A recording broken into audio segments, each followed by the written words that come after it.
welcome to my channel. I'm Tiffany, a retired librarian turned homeschool mom. And as we continue on our path through Aladdin, we're going to look at a live action musical thing produced by Disney that came out, I'm guessing, on television in 1990 called Aladdin in China. Okay, the good is this is pretty darn close to the actual book. So we have Aladdin, he's goofing off, he meets the princess, he falls in love with the princess. I can't remember the story. She tells him he wasn't chasing a kite. He may have been, I don't remember. But he falls in love with the princess, gets out, runs into a magician who pretends to be his uncle because he needs some young man to get in and get him this magical lamp so he can be powerful. Pretty similar to the original story. He convinces both Aladdin and his mother that he's some long lost uncle of Aladdin's dead father. Sends Aladdin to this cave. I think how they enter it through some weird tunnel. And then he guides him to do things, which is not in the original tale. Aladdin gets the lamp, tries to get out. Things are going crazy. The magician tries to get Aladdin to give him the lamp. Doesn't happen. Aladdin gets stuck in there, eventually rubs the lamp. Genie comes out, typical of the book. He gets to marry the princess, builds him a giant castle. The magician tricks the princess into giving him the lamp. The magician and takes them and technically holds them captive. Aladdin, I think the creature, to give the king a gift is some sort of automaton. This is how he gets the ring, which again, in the original tale, Aladdin is given the ring by the magician, and there is a slightly less powerful genie in this ring, so similar. He uses it to get to the princess, though in this they do some weird nonsense where eventually they do in fact get the lamp back.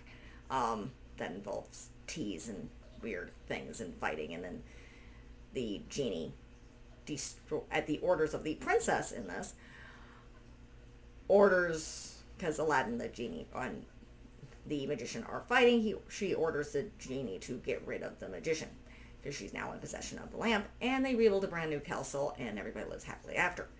Skipping over a whole weird thing where Aladdin, is that the right story? Yes, the right thing. Yeah, some sort of the early part before he marries the princess, where he gets the king to promise the princess, and the king insists on, whether one of them insists on waiting 3 months. He doesn't, and he marries her off to the vizier's son, and then Aladdin does some weird thing that involves sleeping with the princess after shooing her husband out after, kidnapping. And then the whole second magician's brother who tries to kill him as well. But the basis of the main part of the story is fine. It's set in China, which kind of is what the original tale is, though everything's Arabic. I believe, if I remember reading, when the original story was done in Arabia, just like we consider Arabia exotic, Arabia considers China exotic. So anywhere that's going to be exotic, they say set in China.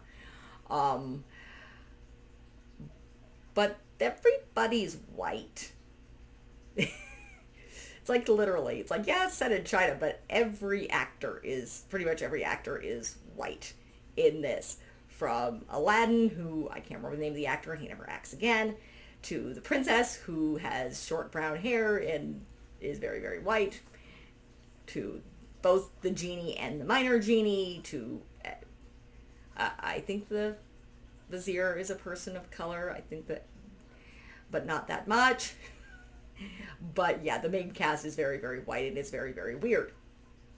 Again, it's set in China, but everything is Arabic, which again fits the original tale in the fact that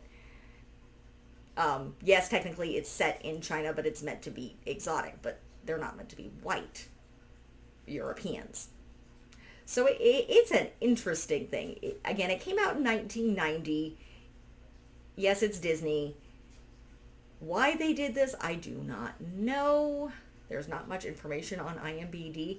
They say they call it Aladdin in China to keep it distant from the Aladdin, the animation that they had already done. So yeah, I have no idea why they did this.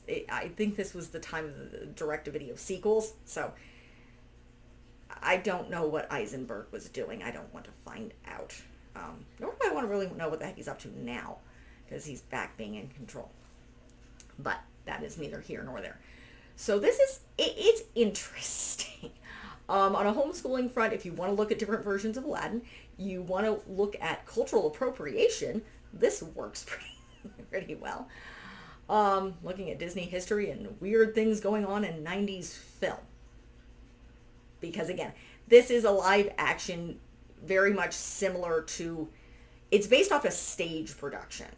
So that's the other thing. This is based off a stage production, and it very much is filmed like a stage production.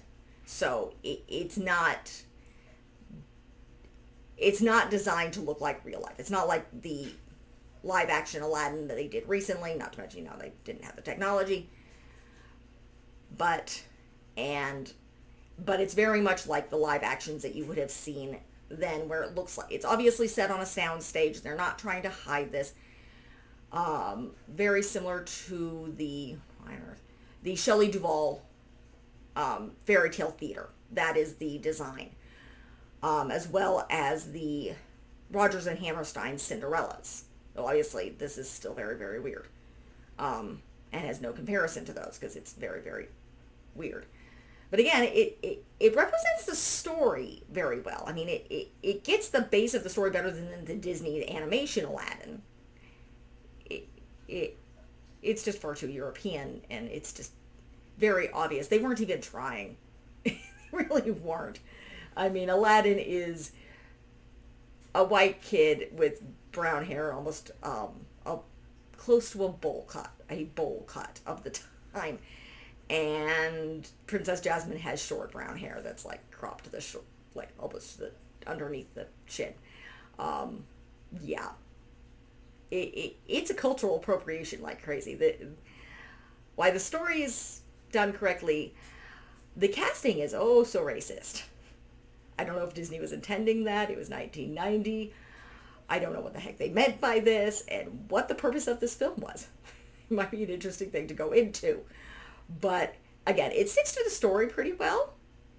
It's just so weird. And let's see. It brings like a 3 on IMDb. So that gives you an idea. Yeah. It's an hour and 10 minutes long. So again, not too bad. Particularly, I mean, it has its uses. This is 90s film. This is what cultural appropriation looks like. And weird things that are going on in 90s film. So that is really it for this review. There's not much else to say about this. We will be hopefully finishing up Aladdin soon and moving on to Snow White, which will thankfully be a heck of a lot more in depth.